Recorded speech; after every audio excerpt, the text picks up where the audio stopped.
Hello everyone, this is Heavy with Sweat Hogs Paintball, and we're here today for me to show you my modification that I did to the MCS box mag to use the Tippman Cyclone feed paddles.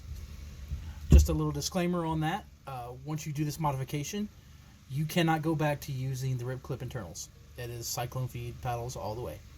Alright, and now let's get started.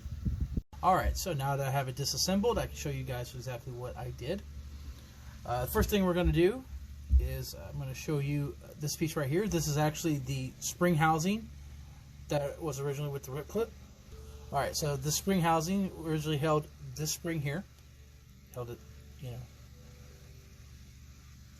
like this, which allowed for this to be spring loaded in the bottom of the tray. I did away with that. You don't need that spring anymore. It's trash. The second thing I did was I shaved this part down. This actually stood a little higher. I shaved this part here down just that way it was just above the outer edge. And the reason for that is when we put it in, we're going to put it in upside down now, making this flat surface up. So go ahead and do that real quick, show you guys. Just like that. And what that does is that allows, you can see it, lights. You can see it's slightly raised from the floor at the bottom. The reason for that is when you add the paddle and it sits flat on that piece, it raises the prongs off the floor. That's so that way they don't grind and whatnot. Okay. The first thing you want to do with these guys, the feed paddles, is you're going to have to trim them. The Cyclone feed paddles are a little too large to fit into the rip clip tray. What I did was I took the rip clip paddle just like that, and I took these nippers and I just nipped around the edges. That's all I did. I nipped it, and then I took some fine grit sandpaper and this plastic polishing tool that I use for model kits to sand and buffer it smooth. Once you do that, you want to take it and place it into the bottom feed tray. And don't worry about it being D-shaped and the other one and the shaft itself not being D-shaped. That's not even an issue. It still fits snugly just fine. And just to show you, just like that. Okay, so now the next part is to put the top in, and you do the same thing with the top that you did with the bottom. You use that as a template to trim with nippers or whatever you have, and you can sand it smooth. And again, and luckily with the Cyclone feed, they have the little grooves there that fit it, so you can kind of lock it in place. I apologize for my fingers again. Boom, and that locks it in place. This is the only piece, the only thing that I bought for this entire modification. You get a 6-pack of these nuts and bolts at Home Depot for less than $2. And get of course get the round headed. And I used the bolt as kind of a spacer. These are 632 thread, 1 1/4". And we just place it in there, and then with a screwdriver.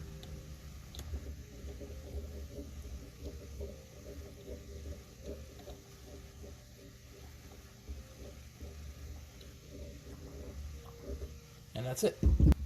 Also, if you, just for sake, I forgot about this plastic piece here. So this was originally part of the rip clip stuff. It had like this spring here and this plastic thing with like some rollers on it and another piece here. I trimmed it down, sanded it, and placed it back so I can frame in this spot here, because the problem is I noticed when I was doing some testing that sometimes a ball would catch right here off of this, just ever so slightly, and just stick, and it would hold up the whole feed. So again, repurposing this, just shave it down and just fit it right back in there with no issues, and it's perfectly fine. What I'm probably going to do is take some of this.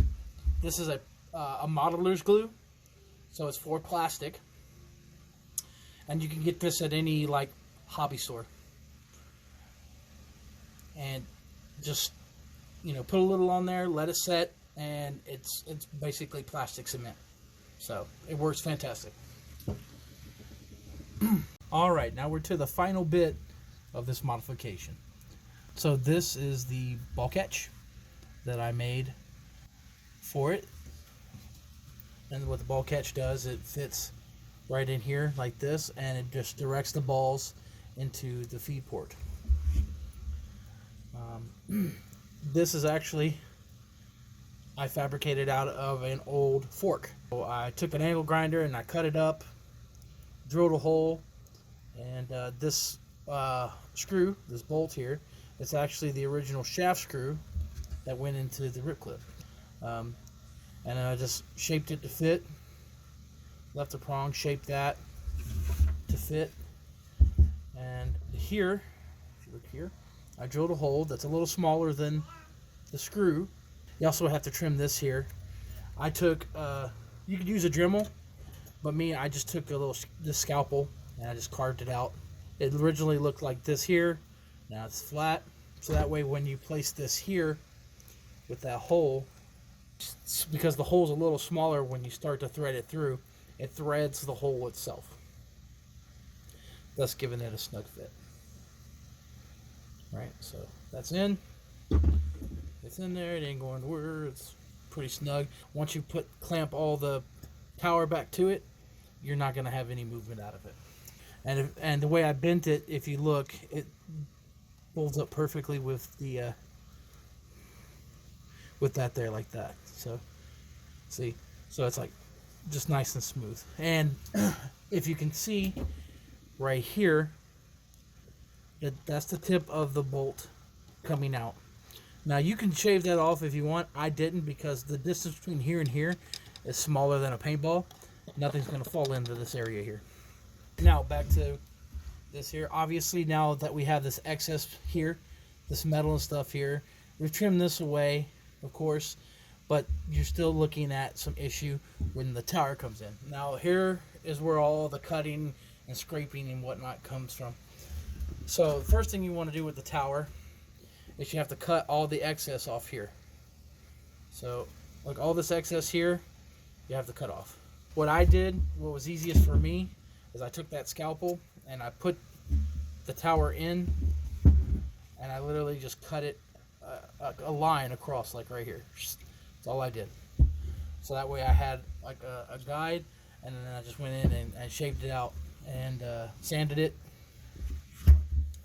The other thing that you have to do, because you have that bolt with the excess metal there, is you have to cut out a notch here,